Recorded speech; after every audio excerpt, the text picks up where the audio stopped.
Magnetic field due to long straight conductor carrying current is the next topic. So this is the long straight conductor which carries the current I.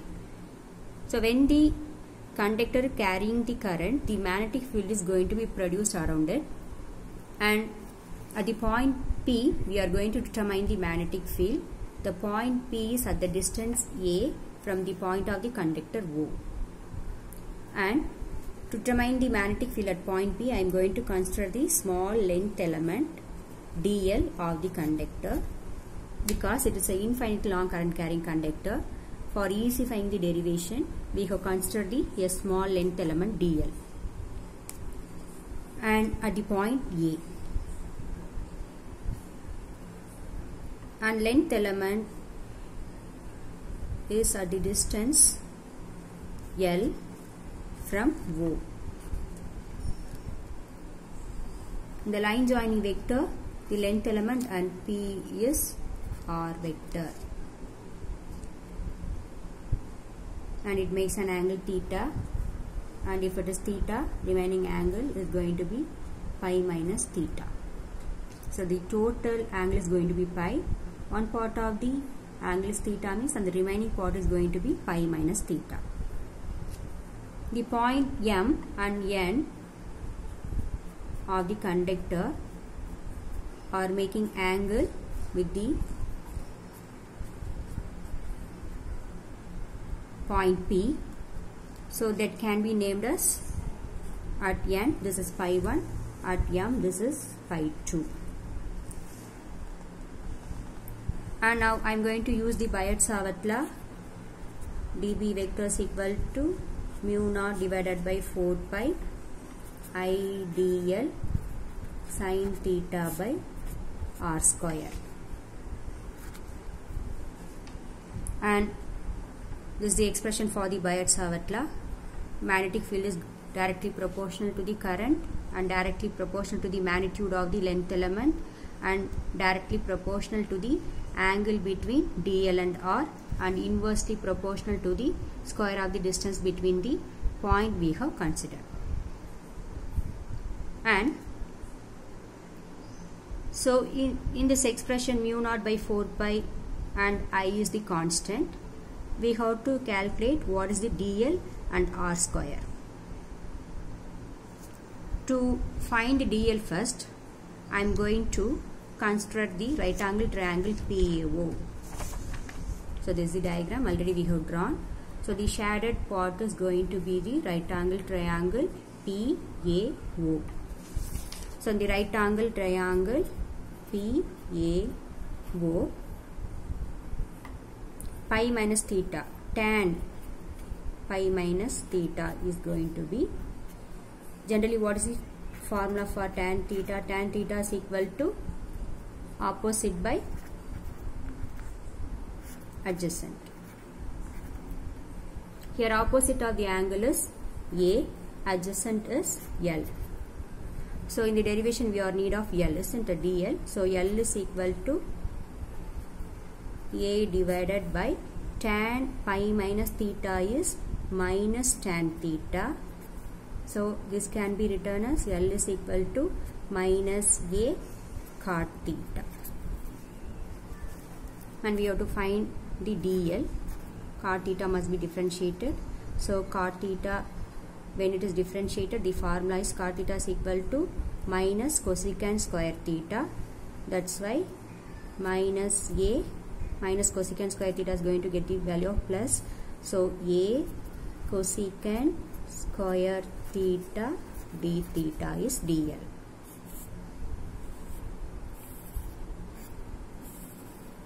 So in the expression we are in need of r square. So to find r, the same right angle triangle I am going to consider, and sin pi minus theta we are going to find. Sin pi minus theta, what is the formula for sin theta? Opposite by hypotenuse. Opposite is A, hypotenuse is R. Sin pi minus theta is, sin theta is equal to A by R.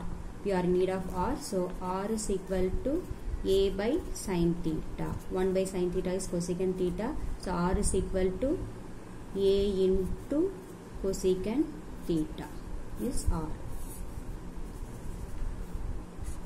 Now these two terms can be substituted in the expression. So dB vector is equal to mu naught divided by 4 pi IDL sin theta by R square. And the next step, mu naught divided by 4 pi I dl is A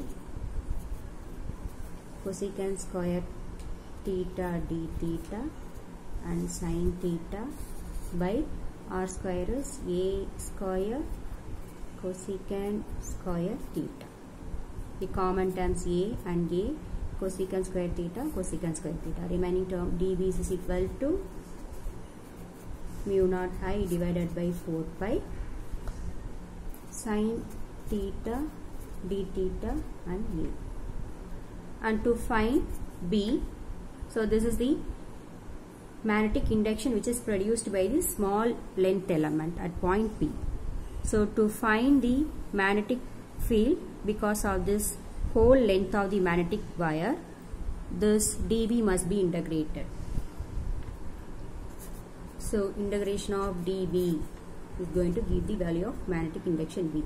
So mu naught I divided by 4 pi A is the constant and sin theta d theta is going to be the, here angle is varying, isn't it?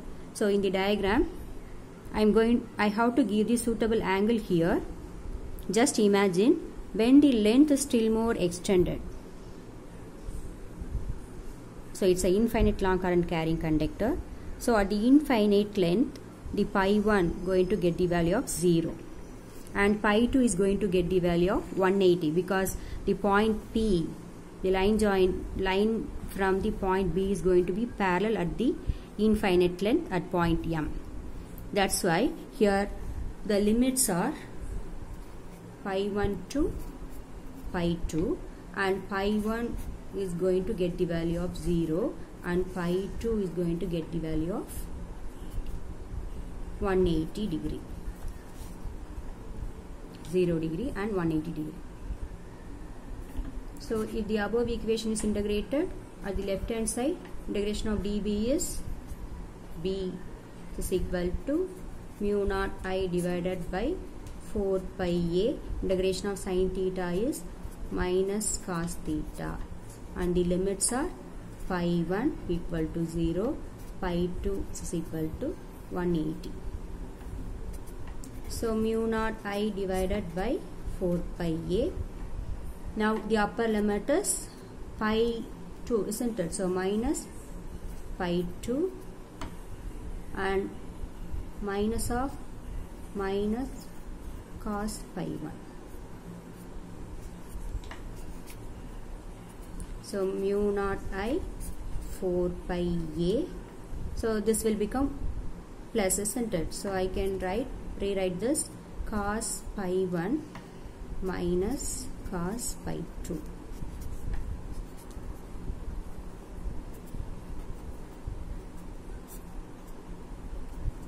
So pi 1 holds the value 0. So cos 0 is 1. Cos 0 degree and minus cos 180 degree.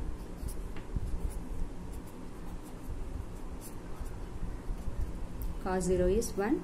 Cos 180 is minus 1. So already we have minus in the expression. So minus and minus is plus 1. Mu naught I divided by 4 pi A into 2. 2 can be cancelled. So the final expression will be like B vector is equal to mu naught I divided by 4 pi A. So this is the magnetic field due to infinitely long wire. At the point P, mu naught I divided by 2 pi A is the final expression.